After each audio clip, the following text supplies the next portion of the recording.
Welcome to another LEOS Live with me, Lee Clark, and we are very privileged today to have a very special guest of mine. A good friend of mine indeed, Mr. Toby Gregory. Hi, Toby, how are you? Very well, thank you for having me, Lee. Now, Toby, you are every man's dream, in a way that I'm going to phrase this correctly. Thank you. You've rode the Atlantic, Yeah. you've rode the Arctic, Yeah. you're planning to road the Pacific, Yeah. you are ridding the seas of plastic, Yes. you're a strategist within governmental bodies. Is there anything you don't do? My cooking leaves a lot to be desired. I know a few people that could give you a very long list. Okay. Well, listen, as we normally with these podcasts, you'll see us just envision like this, but we're going to show a little video right now. Okay. Toby, you had a challenge recently where you and your team rode 5,000 kilometres across the Atlantic, as you do. Tell us a little bit about that story and what it was like setting off on that challenge. Yeah, look, it's in a boat roughly the size of a car.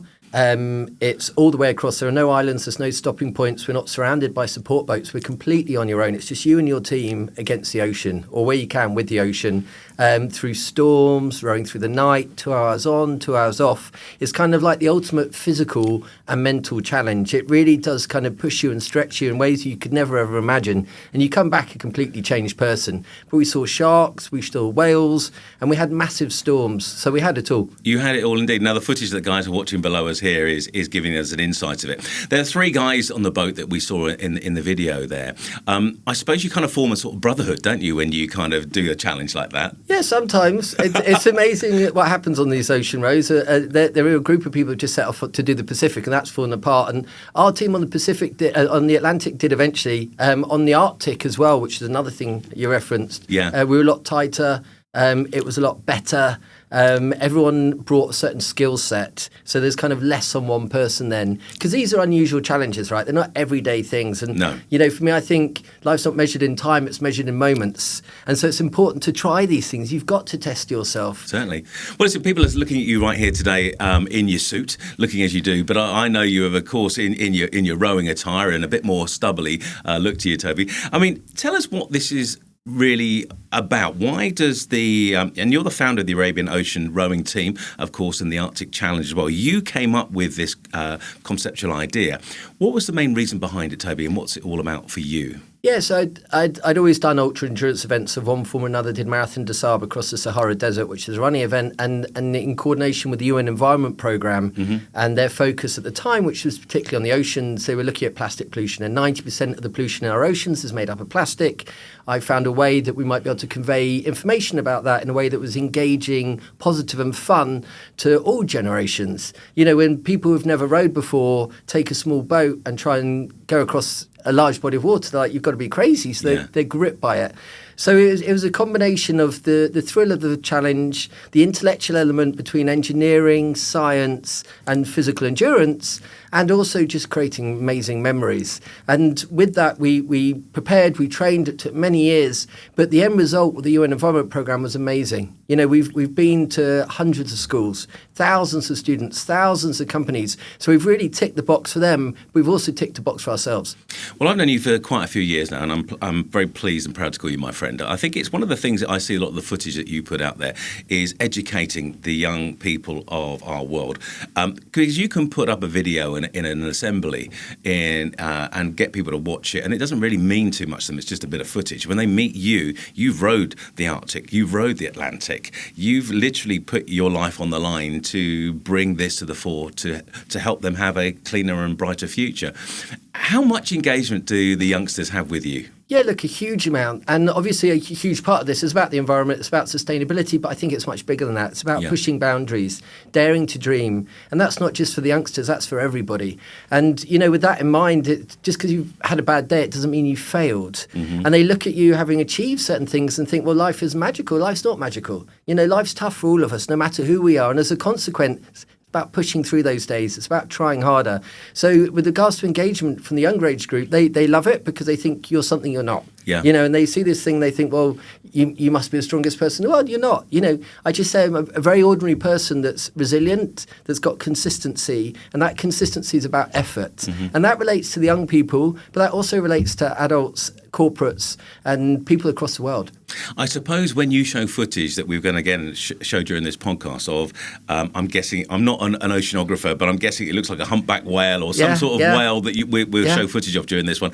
It must literally get their engagement and their excitement levels up, because you've literally been there and there's a whale swimming beneath your boat as you're rowing 5,000 kilometres across the Atlantic. It's something special, right? Yeah, it is. Like lots of people, whether they're corporates, whether they're students, they look at special things as perhaps, how much land you have or something else. But the most beautiful things in life aren't just that. It's kind of people and places. It's memories you create, and to be out on the boat surrounded by humpback whales, or to be on a boat in the Atlantic being chased by a tiger shark, or, seeing shooting stars at night. It's the most amazing, magical things you've ever seen. And that's going to stay with me forever.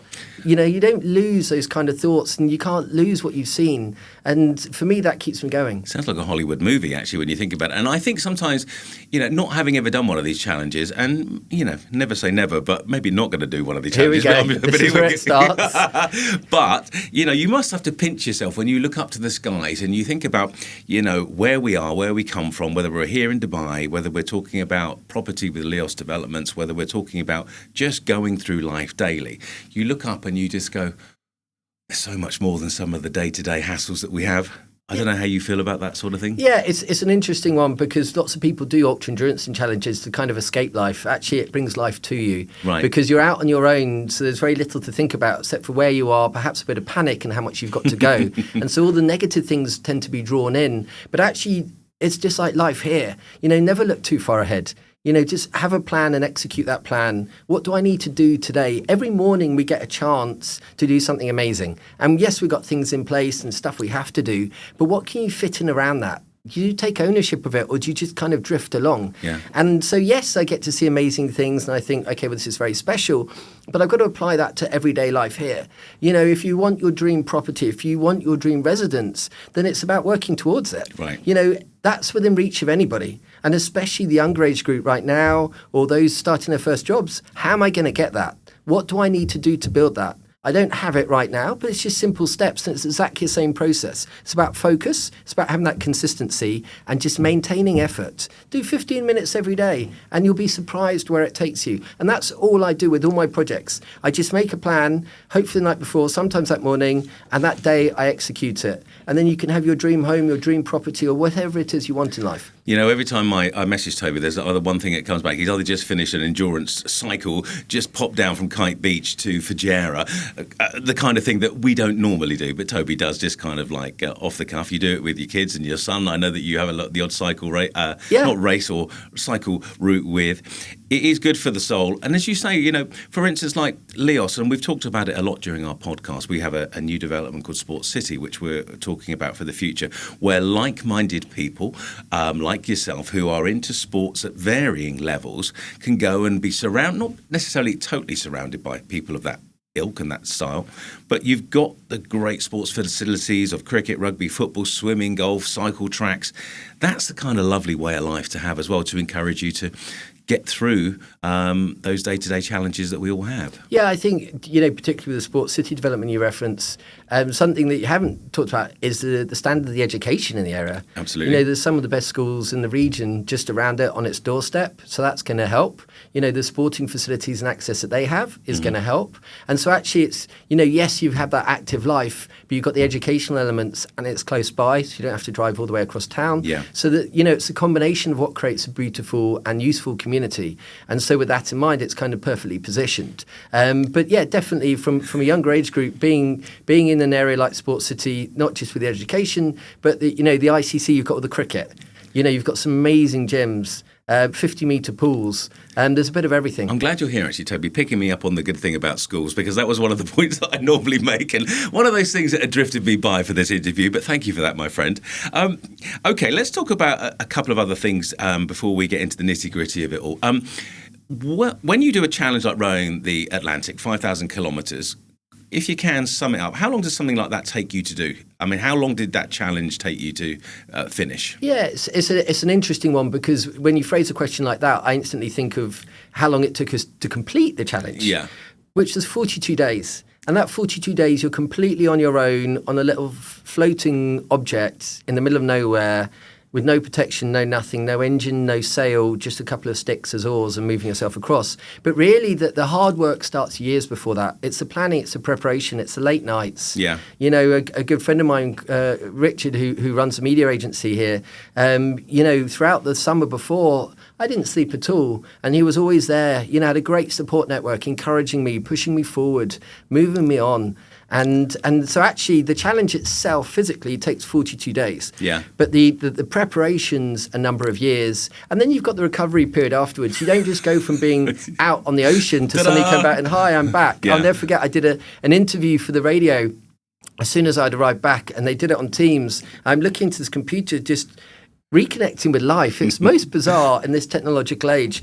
And the Arctic was something similar. You know, the weather patterns up there with the changing weather climate. And the icebergs are moving constantly as well, the aren't icebergs, you know, on the Arctic, we had to start off through something called the Devil's Dance Floor. And the Devil's Dance Floor is just off the north of Norway. It's as fun as it sounds. Yeah. It's as chaotic as it sounds.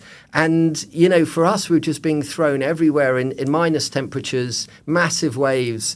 And that one's a bit different because in the Atlantic, if you go over, well, the water's generally quite warm. So from a hypothermia point of view, you can survive for longer. If you go over in the Arctic, you've got 90 seconds in your toast. 90 seconds and that's it. On the basis that you're already freezing cold, you can't feel your hands, can't feel your toes, and you're already very numb. So therefore, your body's temperature is already quite low. So when you're in the water, it's kind of finishing things off. Do you have anybody anywhere on the planet monitoring you via a GPS or some sort of laptop going, they're here, they're in trouble, let's call somebody, actually they're too far from help, we can't do anything. Is there somebody looking over you? Yeah, Watching well, over you? we're very prevalent on social media. So, you know, does that count? Is that what you meant? No, okay. There's somebody who's going to call 999 or 911. Yeah. So, look, we become experts in each of the areas. So, from an engineering perspective, from a search and rescue perspective, you know, there's a wonderful pool here in the UAE which creates huge waves. Right. They turned off all the lights. They made it rain. They put helicopter noise over the top. Wow. We then had to get in the darkness, fully clothed, into a life raft. You know, the viewers will be seeing the footage of that now. Yeah. It's quite scary. Imagine being in that. You know, the waves aren't regular, so trying to come up between waves to take a breath doesn't happen because you come up and you suddenly get hit, and you know it's difficult. But we really prepare, and you know, in minute detail. And so, with regards to that question, we carry these devices on us at all times. The devices, basically, we pull a pin, it goes up to a satellite, it tells the satellite we're in trouble. We're in trouble, yeah. The boat has the same devices. We have backups of every single device. But ultimately, the thing is not to reach that stage. Yeah. You know, the boat is a floating life raft. Mm-hmm. So if all goes wrong, you go into the two tiny cabins. Yes, they are very small and they're very uncomfortable. I've been in a number of storms in them and you're getting thrown around.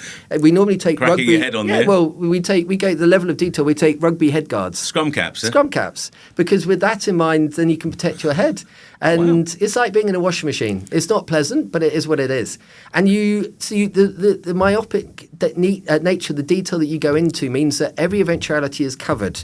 But you also have to have the right mindset.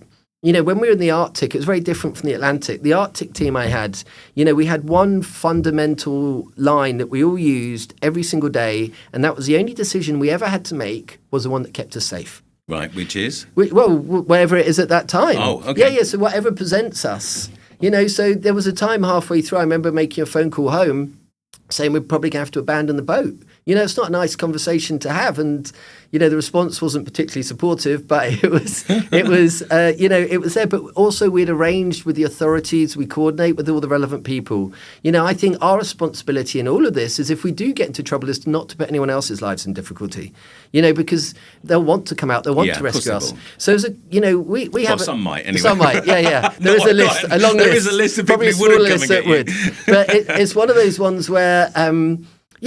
everything's planned. Yeah. And so at that time, it's about you knowing intrinsically, your team knowing intrinsically, what are the three decisions you're going to take to make sure you make the right call to ensure the only decision you've made is the one that keeps everyone safe. And they're not always easy answers. When we're talking about abandoning the boat, I felt it was okay. I felt we could stay. And then I had a phone call. You talk about people watching us, actually. Yeah. I had a phone call from a very close friend of mine who lives in the marina and has got a place by a sports city. And I was on the sat phone to them, and they're very honest and very straightforward. They don't dress anything up. And they told me when we were on the Arctic Road that we'll never make it. We were halfway through, and the weather system's coming in. And you'll never make the challenge, or you physically aren't going to make it? We won't complete it anymore. We were halfway through. We were on a thing called Para-Anchor, which is like a huge parachute that sits under the water that helps keep us in position if we have to hide in our cabins because of the size of the storm. And yeah, the feedback we got was it's just impossible. It's just not going to happen. The waves that were coming in, the weather patterns were cataclysmic. And then you have to make the simple choice. It's not just about you and your thoughts and what you can do. It's, the safety of the team, presented the information to the team, and then you make a call. And the hard call was we were probably going to have to abandon boat. But, as a team, we were also extremely resilient, and we had huge confidence in each other and the knowledge that the only thing we were ever going to do was keep each other safe. Mm-hmm. So we rode it out. We made it against all odds. Wow. That is a story and a half. Just going forward a little bit, future challenges, obviously, in the future, you've got other challenges planned.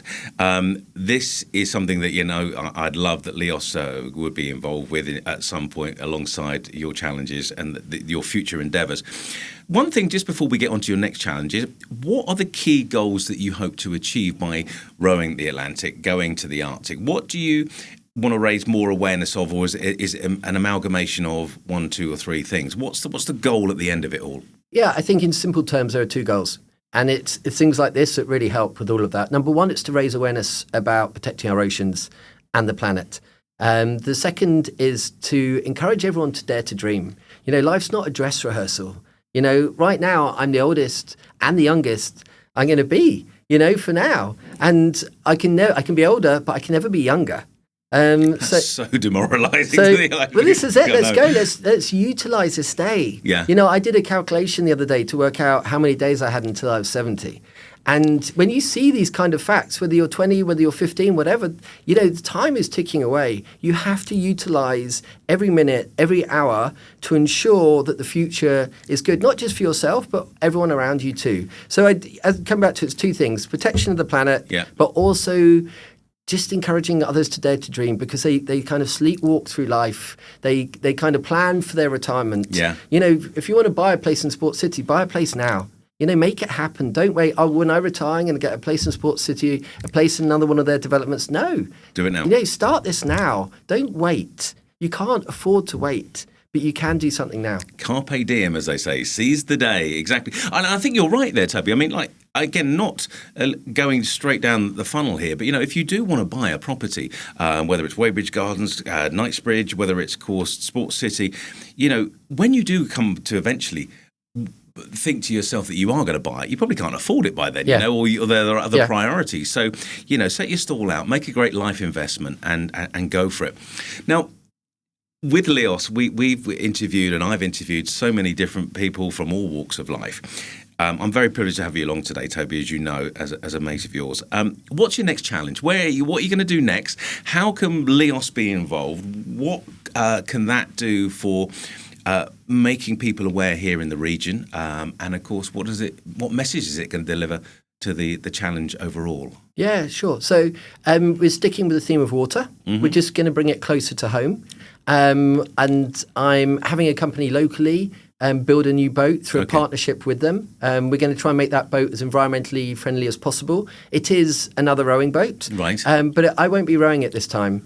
This is now the chance to engage the community. Right. I speak at ministerial events, I speak at large corporate events, I speak to schools, and the way they're enthralled by the challenge and the way we're connected, not just with the community, but the media locally and globally, means that by bringing people into our challenge, by making them part of it, means that they can start to live the life we're talking about, to believe in themselves a little more. So we're going to be starting up towards Abu Dhabi, working our way around the coastline of the UAE, and ending up in Fujairah later this year. So that's a hugely inspiring project, because we were welcoming everybody, particularly females. That was exactly what I was going to point to next, because I know that you have the the women's team as well. Yeah.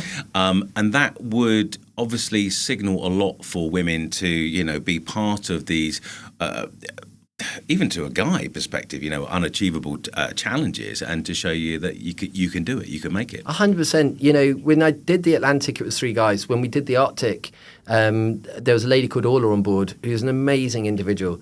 And part of the reason it was so important to have a mixed team was because you go everyone, they're like, oh, of course you can, you're a guy. Well, that's not the case. When I did Marathon des Sables, I ran alongside a woman. It was just focused, organised. They help keep us in order. And so as a consequence, I'm not saying anything. much more powerful than we ever realised. And, it's about encouraging them. Who are their role models? Yeah. And as we go around, we're going to be interviewing these famous females, getting some of their life story, hearing from them. I'm going to use the platform we built through the Arctic Challenge and the Arabian Ocean Rowing Team to shine a spotlight on others so they in turn can help others dare to dream. Well, I think it's something that I know the team here at LEOS would love to be a part of, and I think the message is a wonderful message, Toby. Just before we kind of wrap this all up, because it's been enthralling, we've seen a lot of footage of Arctic challenges and high waves, all those kind of things that we like to see you on the edge of your life's life's rowing endeavour there with these huge waves. What do you think, as far as kind of your property history, because we're here at LEOS Developments, what's your journey and your story been so far as property here in the region? Has it been a good one to tell? Well, I've got that classic thing where, I came for a year, ended up staying 2 years, all of a sudden I'm a bit longer. Yeah. I've now been here since the end of 2009. Okay. And, as a consequence, every year it's one of those ones where you keep renting. Yeah. As you look ahead, I don't have the financial position to buy one of the ones in Sports City. I quite like Weybridge Gardens, if I'm honest. Okay, fine. We can sort that. But it's one where, you do have to look ahead. Yeah. And I'd looked ahead at other things. And so now, consequently, I think it's a good time to get involved. Yeah. Dubai's and the Abu Dhabi in a completely different position. You've got the running tracks, you've got the communities.